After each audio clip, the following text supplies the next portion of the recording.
We're playing buy or sell today in replacement for Raphael. We're going to talk about some of the guys who we see as hot starts that are real, cold starts that'll get better coming up on Locked On NBA Big Board.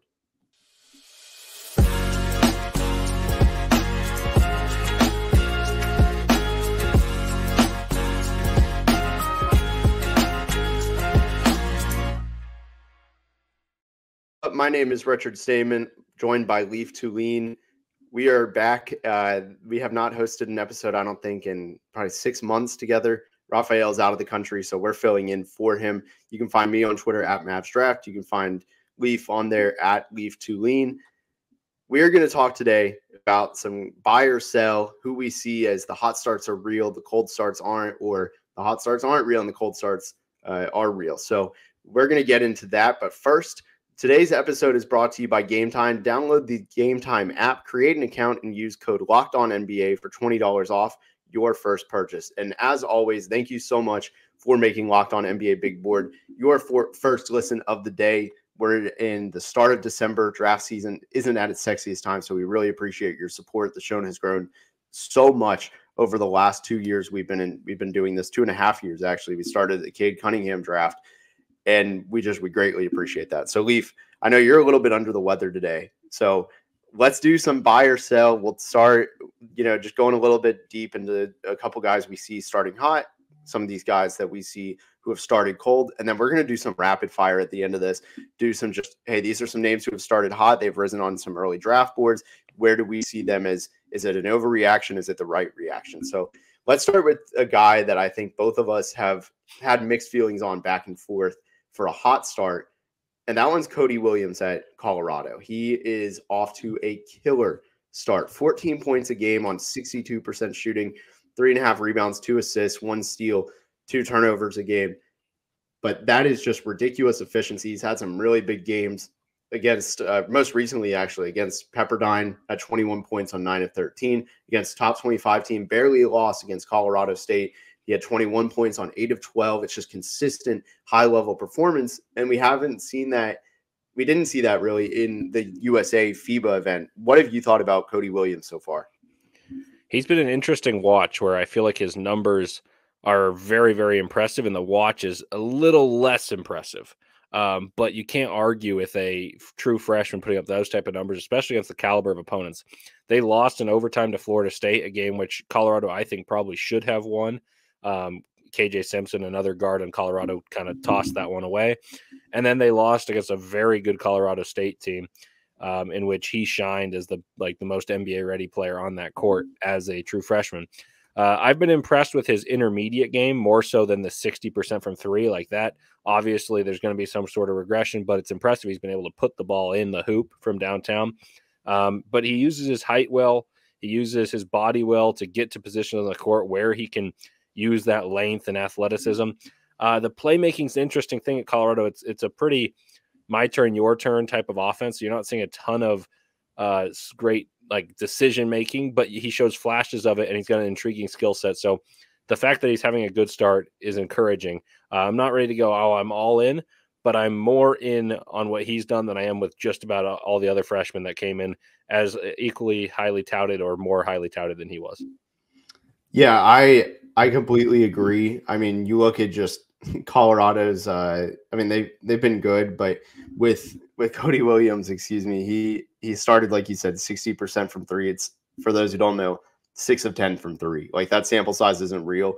I trust the free throw percentage a lot more. He's 16 of 24. It's 67% basically, and that to me is where it's like, okay, that number is going to come down really hard. And kind of like you said, the numbers make it look a lot better than it actually is. He's been doing a lot more play finishing, but there are real things to like. I mean, the size, the athleticism. I think he's had enough flashes on defense to buy in there. I think in this draft, you just don't know really, because it's not like last year where we had this standout prospect. We had another standout prospect right behind him. And then it was just this wave of guys who overperformed, or not really overperformed, but lived up to the hype and made it like a historic draft class. And you just don't see that. And then you go back to this where it's like, well, this guy, he had a bad summer. He's coming out the gates hot. How does he do, like you kind of said, in Pac-12 play? What does it mean? And how does it translate into Pac-12 play, we won't know for another month, but it is something I think that's a little bit food for thought. Another guy who I'm a big fan of so far, and I think almost everyone is at this point, is Ryan Dunn at Virginia. You're obviously a Virginia guy. Got to give you a moment here because I remember it was Trey Murphy's 2022 draft, right? Yeah, he had to be because he was one, I think. I think you might be right. You're right. It was yes, because it was the same draft as Cade Cunningham. So when we were doing that, I vividly remember early November, we were talking about like ACC preview, right? And you go, hey, there's this guy at Virginia. He's a shooter, he transferred from Rice, and Trey Murphy. And like, these Virginia guys. So I'm curious what you think. You've probably seen him more than me, Ryan Dunn, because I'll admit Virginia's not the sexiest watch, but he's done really well. 9.8 points per game, 6.4 rebounds, 1 assist on 53% from the field, only 21% from three, but 71% from the line on 4 attempts a game. But that's not the main selling point. He is averaging, this is unbelievable, 2.8 steals and 2.8 blocks per game. If you get that, just combine that, like at 6'8", 2.8 combined steals and blocks, you're doing great. His block percentage is 12.3. His steal percentage is 6.7. Both of those, if he finished the season, that he would be the best defensive statistical prospect ever. So I'm curious what you think. Obviously, those numbers are a little bit high. Do you think that comes down? What do you think of him in general? Well, I appreciate the little claim to fame. That was my very first episode on Locked On NBA Draft before it became Locked On NBA Big Board. So I'm glad it went well. Yeah, Trey Murphy's been one of my very favorite players to evaluate, and I watched him play Towson the very first game of that season, and I was all in. It's funny that this is another one, and I actually, for those of you who listen every day, the everydayers, we appreciate you. A couple weeks ago, Raphael and I were talking, and I was like, "Do you remember when we were at the Combine and we were talking about defenders?" And I said, "Oh, this guy from Virginia might be up there next year." Well, that was Ryan Dunn. So Raphael gave it a little shout out. So I don't have Ryan Dunn in quite in the same regard that I had Trey Murphy. So I'm not going to give that quite a glowing review. But I'm very high on him to the point where now I feel like I'm a little low on him compared to the consensus. But I was there early. I was there very early. Long story short about Ryan Dunn. Ryan Dunn came into Virginia hoping to emulate DeAndre Hunter. That's what everyone in the Virginia camps was talking about. They were saying, oh, DeAndre Hunter redshirted. Ryan Dunn essentially redshirted. He hardly played. And then at the end of the last year, there were some injury woes between Caden Shedrick, Ben Vanderplas, a couple other players. He got some rotation minutes, and they're like, wow, this guy's like a really good defender. He just can't shoot yet. He's a true sophomore right now. He didn't end up redshirting, but the plan was essentially the same as DeAndre Hunter, where they redshirted him because they were very good and had players in his stay that were older. And that's what Ben Vanderplas, a fifth-year senior, occupied that spot. Long story short, he came into this year, and everyone knew he was going to be a starter and the second best player on the team, even though he gave very little production statistically the year before, Reese Beekman being the first. Reese Beekman said, Ryan Dunn might be my primary competition for Defensive Player of the Year in the ACC. Reese Beekman, for those of you who don't know, won it last year. Ryan Dunn's defense is at a level that I don't think there's been in the ACC. And I think the only player that I would say is comparable defensively in college basketball that was a wing recently was Matisse Thybulle. Someone who blocked a ton of shots, got tons of steals, but he's bigger, he's longer, and there's more promise to his shot because he has been shooting it for less long. Like he has only recently expanded his game out, and he's gotten the grenade recently a few times where he's been passed the ball late in the shot clocks and he shoots it with confidence. I think that percentage is going to go up. I'm not saying he's a great shooter, but he's better than a 21% shooter. And defensively, like you said, he's a world-class defender. Like he's already an NBA defender playing college basketball. And sometimes this pack line inflates your defensive value, but it deflates your statistics. Well, he's breaking the statistics out of the water, and I think he's probably even better in a faster paced environment. So I am high on Dunn. That said, you got to be able to shoot in today's NBA. That's I think the biggest thing that I'm going to change in my evaluation process. I've typically liked long defenders, and I think they have a little more to work with. They have to work on the shot a little more to be more valuable at compared to where I had them in the previous years. Those have been mostly my mistakes. So I'm a little bit lower, but I may be overcompensating that. But long story short, I really like Ryan Dunn, and I've been eagerly kind of tracking him for a better part of 2 years now. Yeah, I mean, like you said, the jump shot's got to get there. So far, the shooting indicators have been mild at best. Who are some guys that you like that have had hot starts that you're curious to see where it goes? Well, I think the main one that I just didn't see coming at the level it's been has been Reed Shepherd, right? I knew who he was. I knew of the Kentucky appeal, but he came in overshadowed by Justin Edwards, who I was never particularly high on, and then DJ Wagner, who I thought was going to be the best player on Kentucky. And then both Rob Dillingham and Reed Shepherd have surpassed those two guys and kind of usurped the throne as like, hey, here are the two one and done prospects. I don't know if it's quite that clear cut, but that's what it appears to be right now by most pundits. Reed Shepherd can really shoot the basketball. Like, that much is clear. Defensively, he's going to get those tropes, the cliches that say, oh, he's an intangible defender. He knows where to be, and all this stuff that talks about grit. And I think some of it's fair. It's cliche. It's too often used. The question is, how well can he defend against NBA spacing with his size? Like, he's not small, but he's not big. And then how much can he get the most out of his value as a point guard as opposed to an off-ball player? Because he can really, really shoot. Like, there's no question about that. The first game where he was the man, they lost against UNCW, and he was kind of getting exposed defensively, though I wonder if that had to do with fatigue, because if he had to carry such a burden offensively. I'm a little torn on him, honestly. Yeah, I mean, I think you don't trip and fall into 3 points a game through 3 steals a game through 8 games. I think he's very coordinated. I think that goes into a lot of it. But I mean, that offense is real, and I feel like we see this a lot, right? Like, he's almost reminding me of how Malik Monk was at Kentucky to start the season. I think that's like not a 1-to-1, but like just initial pop. So I think he's somebody who the offense feels real. The percentages will absolutely come down, because right now I don't think 62% from the field for a 6'3" guard with 61% from three, and that's half your shots. And he's made I don't see that happening too. with also 4 assists, 100% from the free throw line. He's got four rebounds, 4 assists, and 3 steals. Like, at every level, he's passing every statistical box. And the eye test looks really good. Like, I'm a college basketball fan, like just as much as an NBA draft fan. And Kentucky is better on the court when he's on the court than they are with guys who are ahead of him. Like, that matters.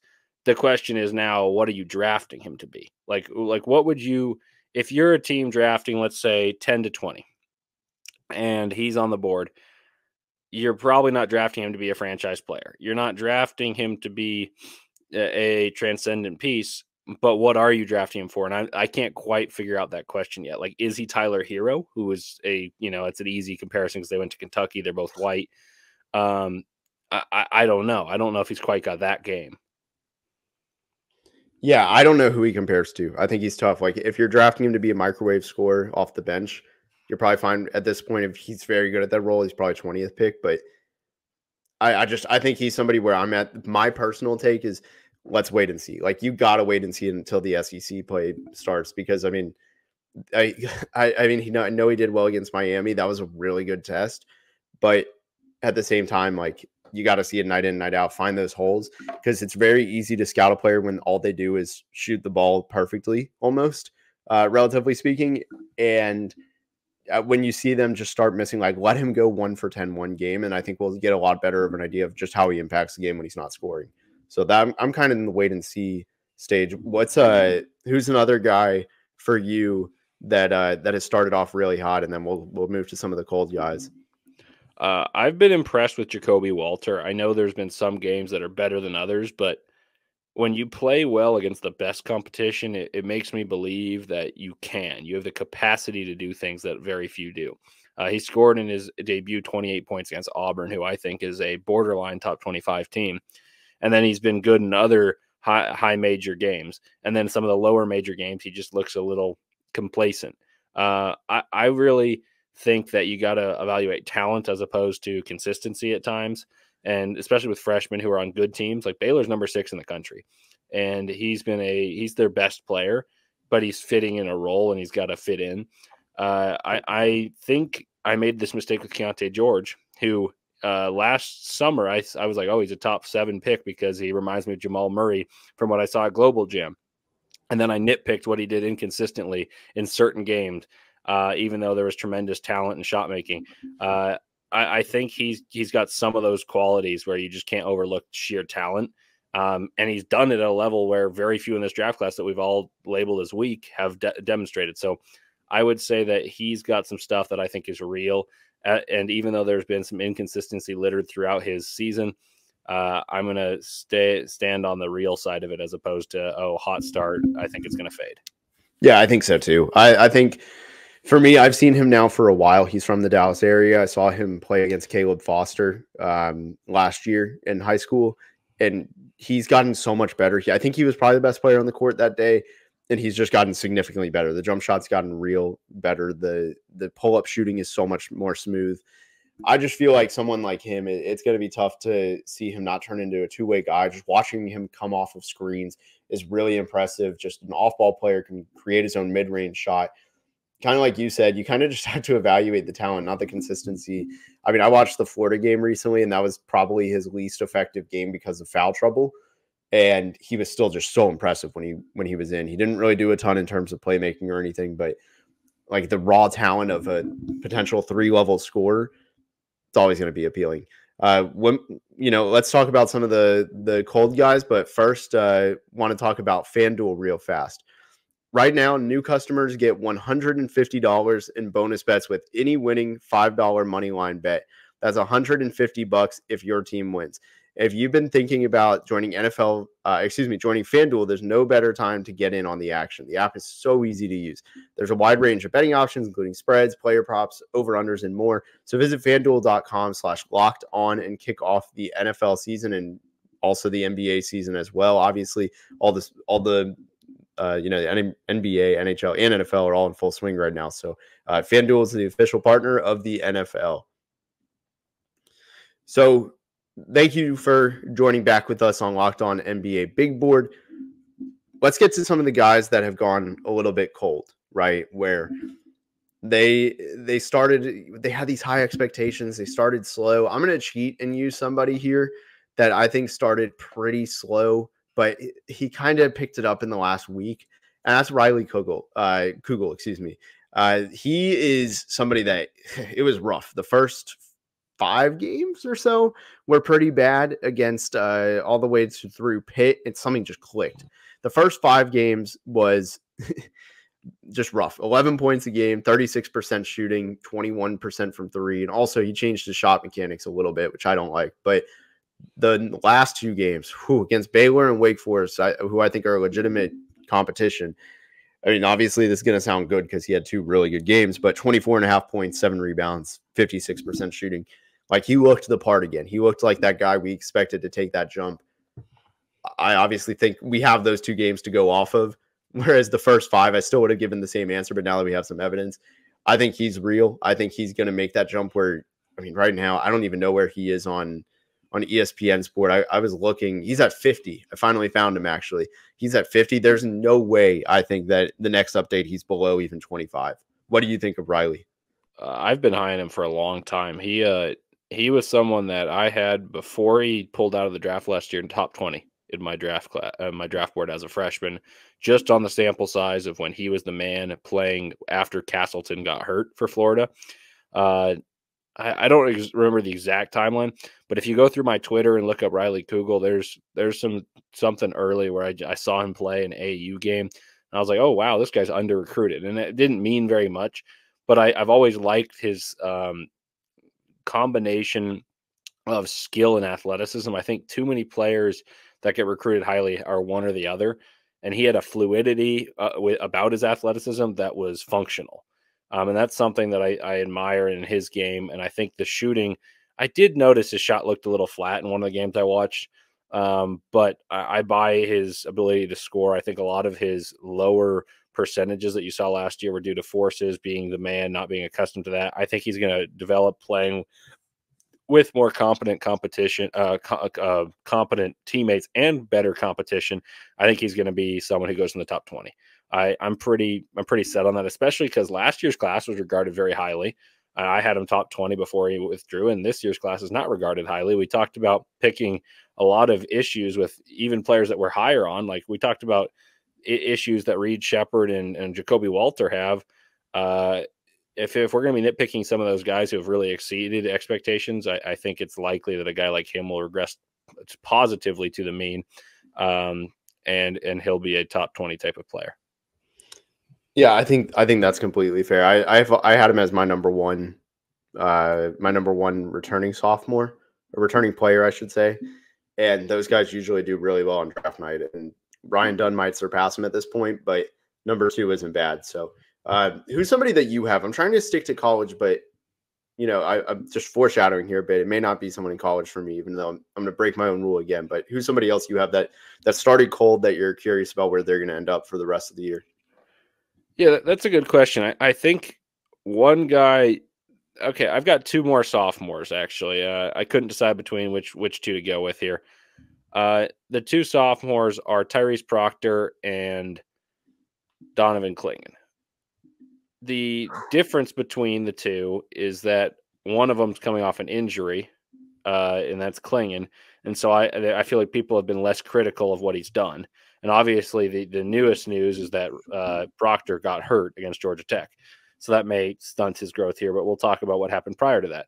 He just didn't look very aggressive, and he kind of started slowly last year at Duke.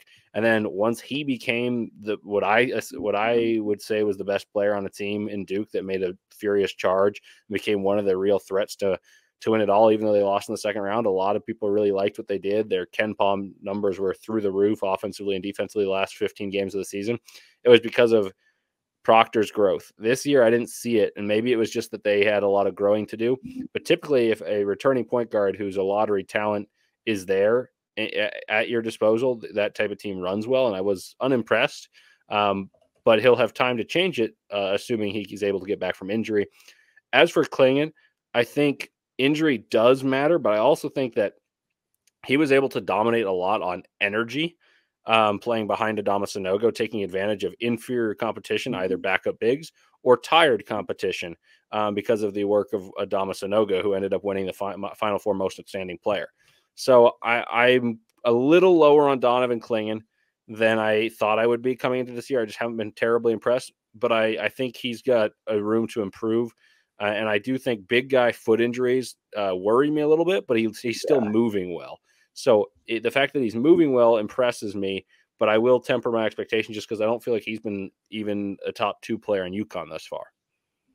Yeah, he's been super hard to evaluate for me because he was another guy. I had top 10.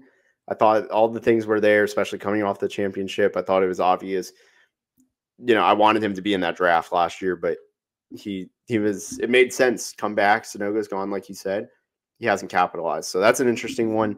For me, my last one, this is somebody who I just thought would be so good right away. I know people had talked about him as a sleeper one and done at Kansas, but he just hasn't been that. And that's how Marco Jackson, 6 points a game and 23 minutes a game on 37% shooting. He's really struggled.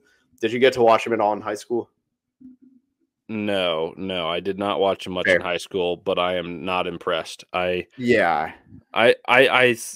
the hype. I read into it, but as a college basketball fan, almost first and foremost, I think what Kansas lacks is a scoring guard, and that's what you're supposed to be. If you're, a lottery caliber guard, you're not taking someone who's like a 3-and-D, not by nature, and that's what he's attempting to be. So I watched him for about what I would say was about a quarter. I know they play halves in college basketball, and I was like, I'm fully out, and I will have to be floored the opposite way to move my stance. I feel like he is not a good shooter. I don't think he's a very good attacker of the rim. I don't think he's a very good passer. I think he is a good athlete, but you know what I think Kansas did? I think they mismanaged their roster and assumed Arterio Morris would somehow be available. Yeah. And I don't want to get into legal stuff there, but I think Bill Self's going to regret the way that he managed the offseason recruiting, because they're lacking a shooter, and it's very obvious that they don't have one. And unless Marco Jackson shows he can really shoot, which he hasn't at any point, I think Kansas is going to regret that decision, and Marco Jackson is going to plummet in the draft fairly or unfairly just because that's what they need. So he's going to get exposed as not being that. Yeah, dude, spot on. I mean, he's a pull-up shooter. In high school, he was that, but he just hasn't been there yet. And I don't know if I expect him to fully be that.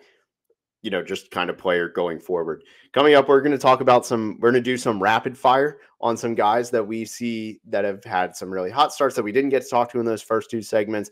But first, let me tell you about Game Time. I'm sure you've all been there. It's the holidays. A lot of things get crazy, but you're trying to buy a ticket for a game. I've been there. I won't say the name of the site, but I've been there. I've tried buying it. You get to the checkout and it's gone, stuff like that. It happens. You shouldn't have to worry about that when you're buying tickets, though, to your next big event. If you're a draft fan, there's a lot of college basketball happening around you, and you should use Game Time to help you get those tickets so it's worry-free, so that you don't have to have that issue that I've had in the past. Game Time is the only ticketing app that gives you complete peace of mind with your purchase. And you can also see the view from your seat before you buy, so you know exactly what to expect when you arrive. They're obsessed with finding ways to help you save money on tickets. Game Time has deals on tickets right up to the start of the event, and also you can get tickets even after the start of the event, which is really impressive because I'm sure you guys have done it where you look and see what's available. If you're, at the end of the game, you're trying to move up, whatever, that, you can get a ticket after the game, say, hey, I actually want these tickets, and it works. You're right outside the gate. You want a ticket, and the tips already happen. You're good. So take the guesswork out of buying tickets with Game Time. Download the Game Time app, create an account, and use the code LOCKEDONNBA for $20 off your first purchase. Terms apply. Again, create an account, redeem codes, and that's Locked On, LOCKEDON NBA for $20 off. Download Game Time today. Last minute tickets, lowest price guaranteed. So thank you for, again, listening to Locked On NBA Big Board. We are back. My name is Richard Saman. I'm here with Leif Tulane. Let's do some rapid fire. We'll do about 3 or 4 of these guys. We'll just kind of go until we hit a wall. But some guys I think that have started off, doesn't necessarily need to be hot first, cold first, whatever it was. I'll start with somebody who I was going to do international, but I'm going to stay here. Earlier, I was going to say Bobby Klintman, who is averaging 11 points a game on 41% shooting. But I'll start with somebody who's been hot, and I'll, again, stick with the theme of college. I've already cheated once with Riley Kugel. What about Rob Dillingham at Kentucky? We talked about his teammate Reed Sheppard earlier. What do you think of him, and is his stuff sustainable? I think so, actually. I was skeptical coming in. I compared him to Terquavion Smith, which was a kind of a toss-away one. I'm not saying, like, hey, their careers are going to be identical, anything. Just play style. I think he's a far better distributor than he was projected to be, or I thought he could be. I think he's a better defender than many people said he was. And I think he makes Kentucky go. And before their loss to UNC Wilmington, they had the fewest turnovers in the country for a freshman-led team, and he was the best point guard in those games. So that means something to me. Their bench unit, led by he and Reed Sheppard, has been absolutely dominant. Their plus-minus is astounding. And, I mean, you can only do what you can do, right? Like, if you're given a role and you excel in it, that should be smiled upon. And if you're struggling in a role, like, maybe that can be criticized. And through a short sample size, that's all we can do. So I actually do believe in Dillingham. And I don't know exactly what his ceiling is or even what a fair expectation is. But I think he was given like this unfair reputation as like a chuck or a microwave scorer. I think he's more than that. And he's someone who can run an offense and be an efficient scorer with different ways of scoring. So I buy Reed Sheppard and Rob Dillingham. I just don't know what either of their roles will be. Yeah, that's fair. I feel like if Cam Thomas can stick like he's done, I thought Dillingham was going to be similar in that way with way less passing, and he just hasn't been. He's been a good playmaker. So I'm with you on that. What about Trevon Brazile? I believe I'm saying that correctly. That name, for whatever reason, always stumps me. And if you've been listening to the show for long enough, you know I'm bad with names. So what do you think of him at Arkansas? He's come in for those. Sorry, one thing for context, he just came back from ACL surgery. So wanted to paint that background. Yeah, that's the start. He just doesn't look as athletic. Like, he looks like he can jump, but he doesn't look quick. And he was an unbelievable athlete beforehand. Like last year with Anthony Black and with Nick Smith and with Ricky Council, he may have been the best athlete of those guys. And they were all astoundingly athletic. And right now he just looks like he's a touch slow. He's a good rebounder. He's got potential to space the floor, but I just hesitate to have the same faith I did before in the rest of his game coming along if its main attribute that I loved last year in terms of his athleticism and versatility seems in danger. So I'm a little out on Brazil as much as I appreciate what he does in the game, the archetype. I just don't know if it's functional now with his loss of athleticism. Yeah, I think that's fair. What about Kel'el Ware at Indiana? That's an interesting one. I was lower on Ware in his high school recruiting process than just about anyone. I don't know why. I just didn't like him.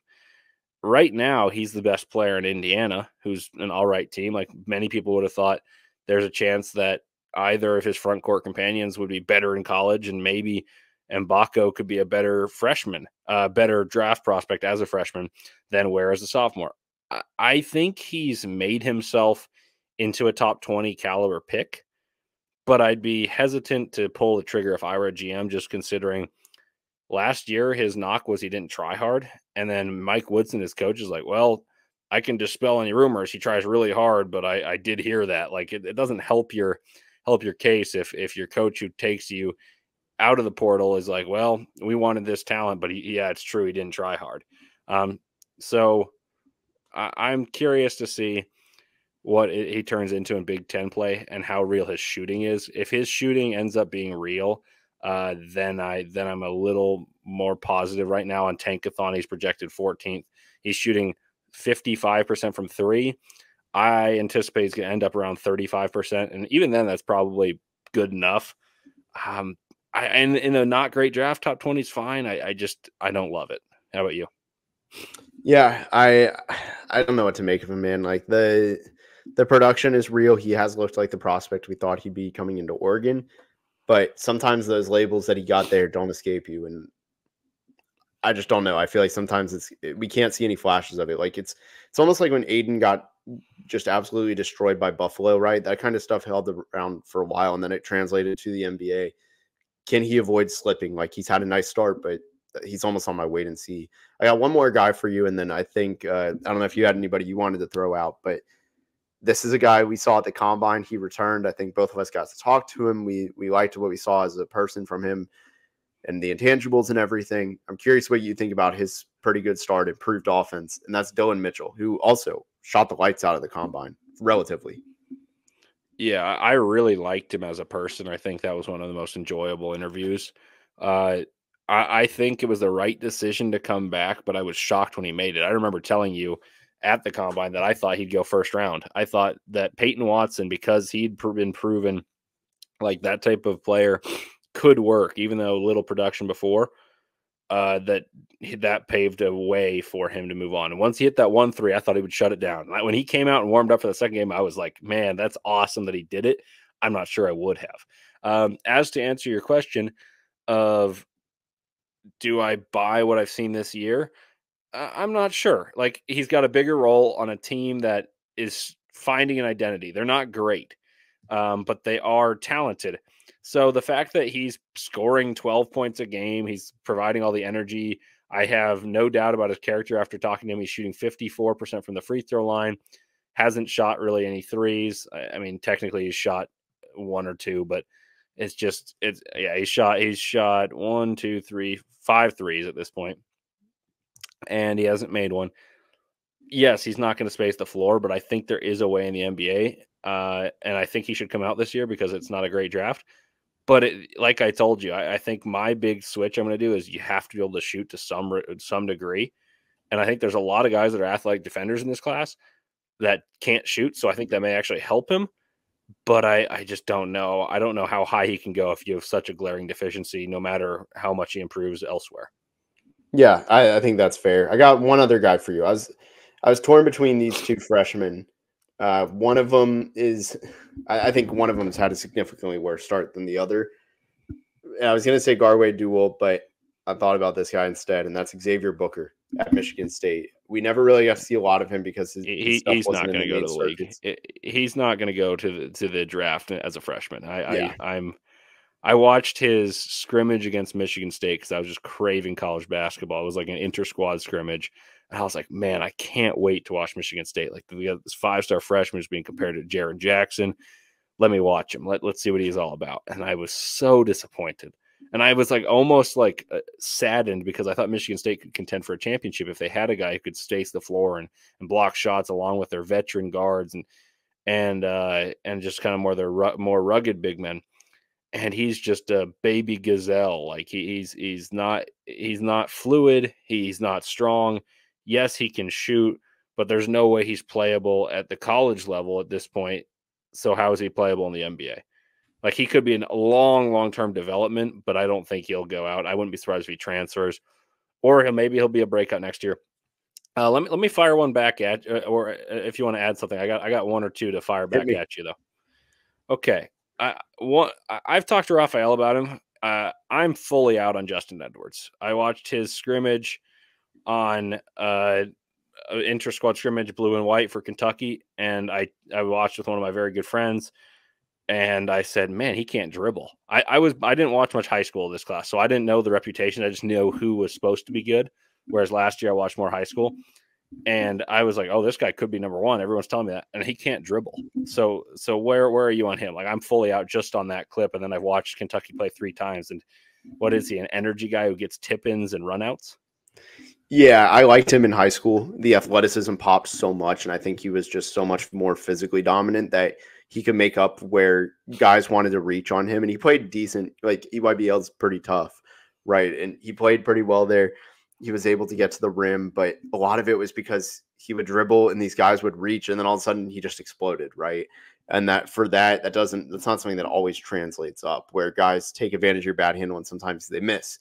And then you win. That's not winning basketball. So combine that with the fact that he's not that great of a shooter. That was my big question mark for him, and it hasn't exceeded my expectations, let alone the dribbling. The shot scares me off a little bit. Maybe Kentucky was just the bad fit for him, but I just don't know. It's a tough one for me. I think I was almost going to say him, but I'm pretty low on him right now. I think almost everyone on draft Twitter is out on him. Yeah, I mean, this is going to sound revisionist just because I didn't talk too much about it, but my friend at Blue Devil Thoughts on Twitter and I watched the blue-white scrimmage, and we were like, what on earth? Like, I was appalled, honestly.